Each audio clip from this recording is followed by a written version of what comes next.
Assalamualaikum warahmatullahi wabarakatuh. Jumpa lagi dengan saya Budian, guru kelas 6A MI Sunan Kalijogo. Masih di tema 1 subtema 2. Kali ini kita akan belajar muatan IPS. Kita akan mempelajari keadaan ekonomi negara-negara di Asia Tenggara.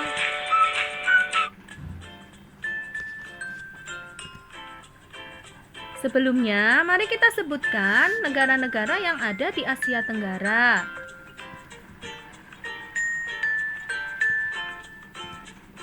Ada 11 negara yang ada di wilayah Asia Tenggara, yaitu Brunei Darussalam, Kamboja, Indonesia, Laos, Malaysia, Myanmar, Filipina, Singapura, Thailand, Vietnam, dan Timor Leste.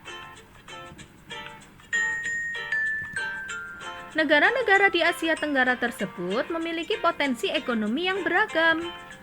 Keberagaman tersebut disebabkan oleh kondisi geografis yang juga beragam. Pada pertemuan sebelumnya, kita sudah mempelajari tentang kondisi geografis dari negara-negara di Asia Tenggara. Nah, kondisi geografis tersebut sangat berpengaruh terhadap potensi ekonomi di negara-negara tersebut. Mari kita pelajari potensi ekonomi dari negara-negara di Asia Tenggara. Yang pertama yaitu Indonesia. Mayoritas kegiatan masyarakat Indonesia bergerak di bidang pertanian, sesuai dengan julukan negara kita, yaitu negara agraris. Negara yang sebagian besar penduduknya bermata pencaharian sebagai petani. Adapun komoditas pertanian di Indonesia yaitu padi, kelapa sawit, tebu, kopi, kakao, karet, dan juga tembakau. Indonesia mengekspor minyak dan gas bumi, juga tekstil.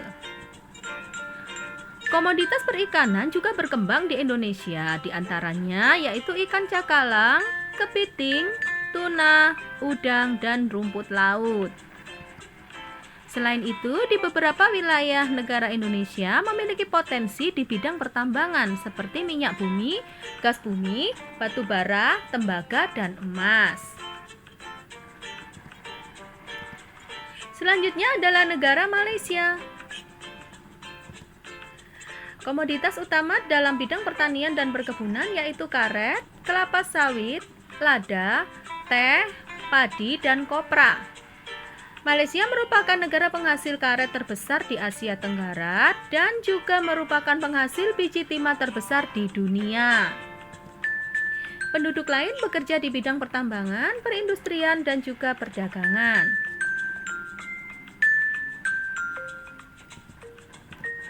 Selanjutnya ada negara Singapura. Perekonomian di Singapura paling maju dibandingkan dengan negara-negara di Asia Tenggara yang lain. Pada pertemuan sebelumnya, kita sudah mengetahui bahwa Singapura merupakan negara yang paling kecil di Asia Tenggara. Namun demikian, Singapura merupakan negara yang paling maju di antara negara-negara di Asia Tenggara yang lainnya. Kegiatan ekonomi di Singapura bergerak di bidang jasa, perindustrian, perhubungan, dan juga perbankan. Letaknya yang sangat strategis menjadikan Singapura menjadi negara transit yang paling ramai di Asia. Selanjutnya adalah negara Thailand. Sebagian besar kegiatan ekonomi masyarakat Thailand berada di bidang pertanian. Nah, anak-anak, kalian harus tahu bahwa negara-negara di Asia Tenggara terletak di wilayah garis khatulistiwa. Nah, ini menjadikan negara-negara tersebut beriklim tropis. Iklim tropis sangat mendukung untuk mengembangkan komoditas pertanian di negara tersebut, dikarenakan wilayah yang berada pada lingkungan tropis itu sangat subur. Thailand dijuluki lumbung padi dunia karena komoditas utamanya yaitu padi. Selain itu, ada juga kegiatan ekonomi di bidang kehutanan, pertambangan, dan industri. Devisa utamanya berasal dari sektor pariwisata.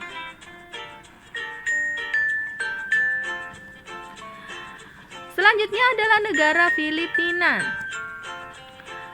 Sama dengan negara-negara yang lain, Filipina juga merupakan negara yang berkembang dalam bidang pertanian. Kegiatan perekonomiannya itu di bidang pertanian. Di Filipina juga terdapat Institut Penelitian Padi Internasional atau IRI.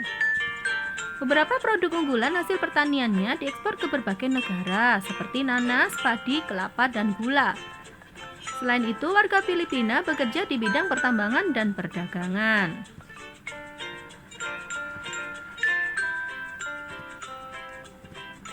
Pendapatan utama negara Brunei Darussalam bersumber dari minyak bumi dan gas alam. Negara Brunei Darussalam ini merupakan negara yang paling kaya di wilayah Asia Tenggara. Sebagian besar penduduknya merupakan pekerja pertambangan. Brunei Darussalam merupakan negara yang memiliki pendapatan per kapita terbesar di Asia Tenggara. Negara ini disebut negara petrodolar, yang artinya negara tersebut sumber utama pendapatannya berasal dari minyak bumi dan gas alam. Selanjutnya ada negara Vietnam. Kegiatan perekonomian utama sama juga di bidang pertanian. Pariwisata dan turisme juga mendukung perkembangan ekonominya. Bidang pendukung lainnya seperti usaha jasa di bidang perhotelan, restoran, serta transportasi juga turut berkembang pesat. Negara berikutnya yaitu Laos. Negara ini dilewati oleh aliran Sungai Mekong dan kegiatan pertaniannya banyak dilakukan di sepanjang aliran sungai ini. Sebagian besar hasil pertanian dinikmati oleh masyarakat Laos. Selain itu, negara Laos juga mengembangkan kegiatan dalam bidang peternakan. Selanjutnya adalah negara Myanmar. Mata pencarian utama penduduk Myanmar adalah pertanian, perkebunan, dan pertambangan. Padi merupakan hasil utama dari pertanian di sana. Myanmar merupakan salah satu negara penghasil padi terbesar di Asia Tenggara. Negara selanjutnya adalah Kamboja. Daerah di sekitar Sungai Mekong dan Danau Tonle Sap merupakan daerah yang subur sehingga menjadi pusat pertanian. Mata pencarian penduduknya adalah pertanian. Hasil pertanian Kamboja lebih besar, yang besar adalah padi dan karet.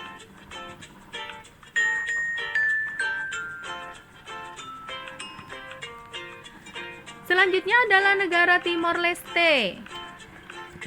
Timor Leste ini merupakan negara termiskin di Asia Tenggara. Sebenarnya terdapat pertambangan lepas pantai sebagai sumber pendapatan negara. Namun karena tidak didukung dengan teknologi, maka hasil yang dicapai pun juga tidak maksimal.